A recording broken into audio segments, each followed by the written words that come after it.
UN adopts Pact for the Future as basis for New World Order. While everyone was distracted, the global elite got exactly what they wanted. The UN adopted the Pact for the Future on September 22nd, and the mainstream media in the Western world has almost completely ignored what is happening. Unfortunately, the vast majority of the population has never heard of the Pact for the Future, and so there have been very few public debates about whether we should adopt a document that forms the basis for a new world order. The text of the Pact for the Future is available online, but hardly anyone will ever read it, and many of the most important provisions are hidden towards the end of the 56-page document. Of course, everyone should take the time to actually read this document, because our leaders have just committed us to an extremely insidious global agenda that covers literally almost every conceivable area of human activity. September 22, 2024 will go down in history as a day of shame. After the formal adoption of the Compact for the Future, the following was published on the official UN website.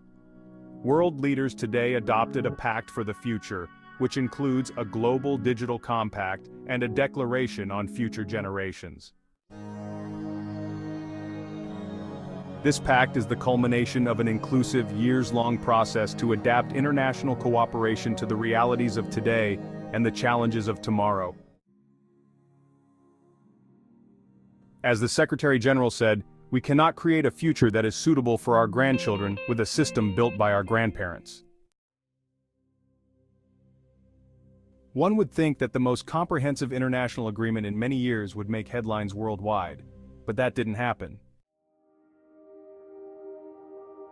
The UN press release also boldly states that the Pact for the Future will lay the foundation for a new global order.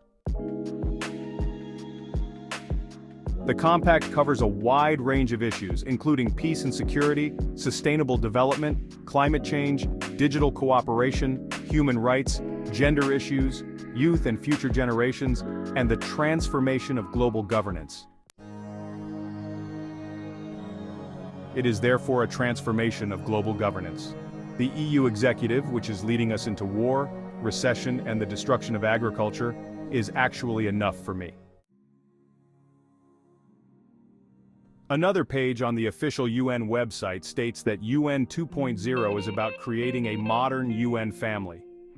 The world is not halfway through the 2030 agenda to the right track to achieve the Sustainable Development Goals.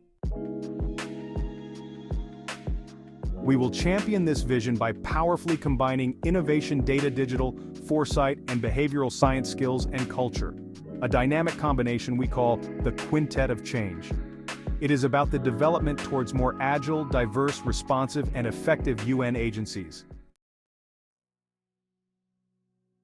But the truth is that the agenda they want to impose on all of us will not be pleasant at all.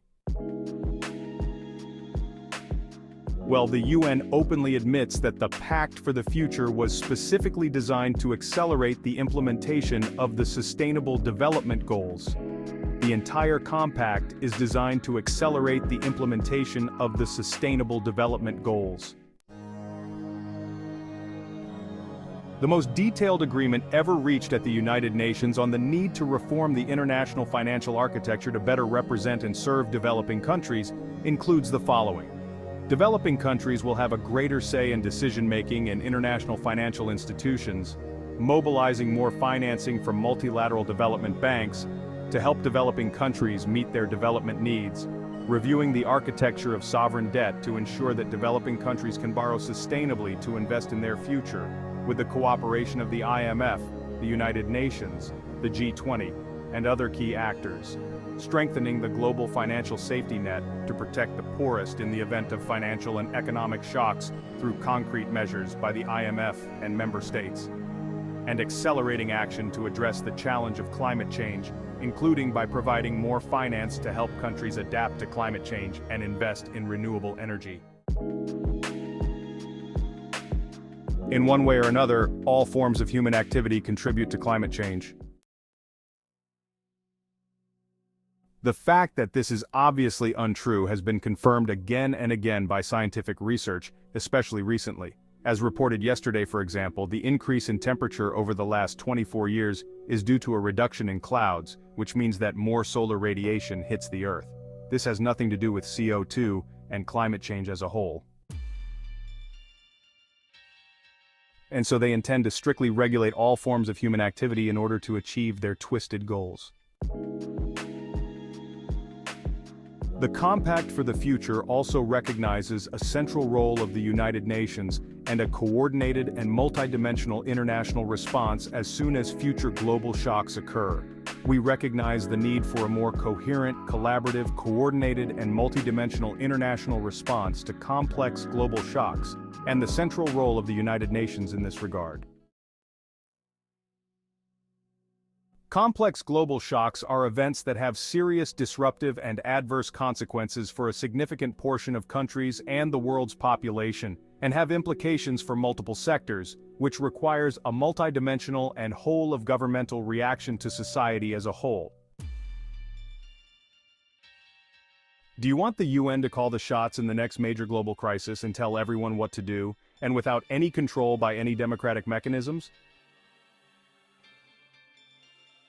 Now the global elite has achieved its goal, and the resistance it encountered was barely noticeable.